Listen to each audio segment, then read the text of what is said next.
ඔන්න අදත් අපි ඔයාලට වීඩියෝ එකක් ගේනවා ඔයගලන්ගේ බයික් එකේ මේන්ටෙනන්ස් ඇක්ටිවිටි එකක් ගැන.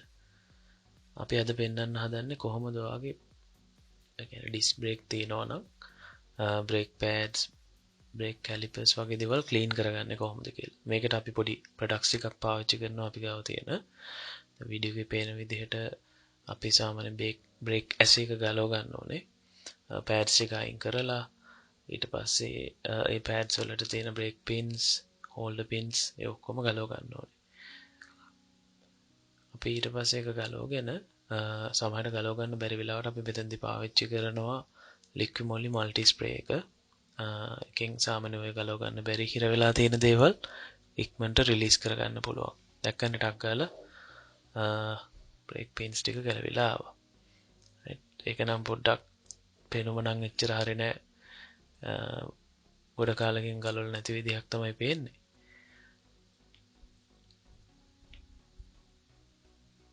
ඔව් අපි ඊට පස්සේ මේකට පාවිච්චි කරන්න පුළුවන් මේක හොඳට ක්ලීන් කරගන්න ඩීග්‍රීස් එකක් වගේ එකක්. ඉතින් ඒකට අපි පාවිච්චි කරනවා අපිට තියෙන Holts කියන UK බ්‍රෑන්ඩ් එකේ බ්‍රේක් පාර්ට්ස් ක්ලීනර් කියන එක. මේක මිලිලීටර් 600ක කෑන් එකක්. සාමාන්‍ය හොඳ ප්‍රෙෂර් එකක් තියෙන කෑන් එකක්. බලන්න පුළුවන් හැම පාර්ට් එකම මේකෙන් ක්ලීන් කරගන්නවා. රස් තියෙන තැන්, කලින් වෙන ග්‍රීස් මොන හරි තියෙනවා නම් ඒක ඔක්කොම අයින් කරගන්න එක තමයි මේ බ්‍රේක් ක්ලීන් එකෙන් කරන්නේ. පුළුවන් හැම පාර්ට් එකම ක්ලීන් කරගන්න. ඊට පස්සේ සාමාන්‍යයෙන් දෙයක් කියන්න ඕනේ. දැන් මෙතන ඔයාලට පේනවා ඇති ඒ බ්‍රේක් පින් එක සාමාන්‍යයෙන් මලකට කාලා.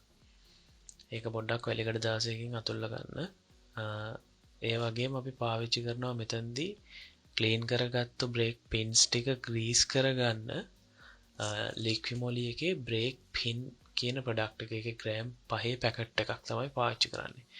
මේකෙන් සාමාන්‍යයෙන් වෙන්නේ අර බ්‍රේක් පින් එක ලුබ්‍රිකේට් වෙනවා හොඳට ෆ්‍රීලි බ්‍රේක් එක අල්ලනකොට බ්‍රේක් ඇසි එකත් එක්ක මූව් වෙන්න. ඔයාලට වීඩියෝ එකේ පේන්නේ අපි මේ බ්‍රේක් පින් කියන ග්‍රීස් එක යූස් කරන විදිහ.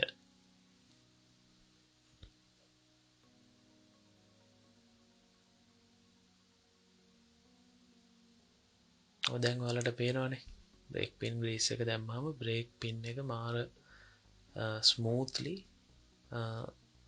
එහෙට මෙහෙට යනවා. මේක තමයි සාමාන්‍ය ඩිස්ක් බ්‍රේක් එක ක්‍රියාකාරීත්වය. මේක බයික් වලට විතරක් නෙමෙයි වාහන වලටත් යූස් කරන්න පුළුවන් ප්‍රොඩක්ට් එකක්. ඊට පස්සේ අපි පාවිච්චි කරනවා බ්‍රේක් Anti-Squeal paste කියන එක. මේක සාමාන්‍යයෙන් බ්‍රේක් පෑඩ්ස් වල සයිඩ් වල ගන්න පුළුවන්. ඒක සාමාන්‍යයෙන් කප් එක හොඳ කන්ටැක්ට් එකක් එනවා මේ පේස්ට් එකෙන්.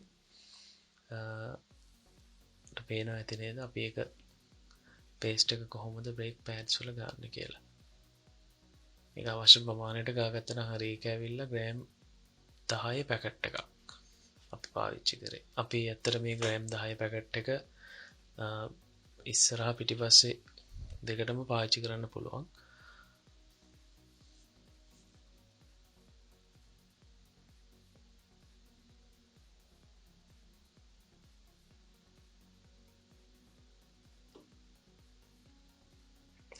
ගොඩක් වෙලාවට ඔයාලට මේවා ගෙදරදී කරගන්න බැහැ වගේ කියලා හිතුණත් සමහර වෙලාවට සර්විස් එකකදී මෙච්චර ඇටෙන්ෂන් එකක් දීලා කරගන්න අමාරු වෙන්න පුළුවන්.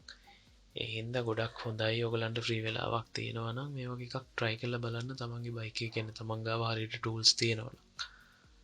දැන් අපි බලාගන්නේ අපි අර paste එක ගාගත්ත brake pad එක මේකට high කරගන්නවා.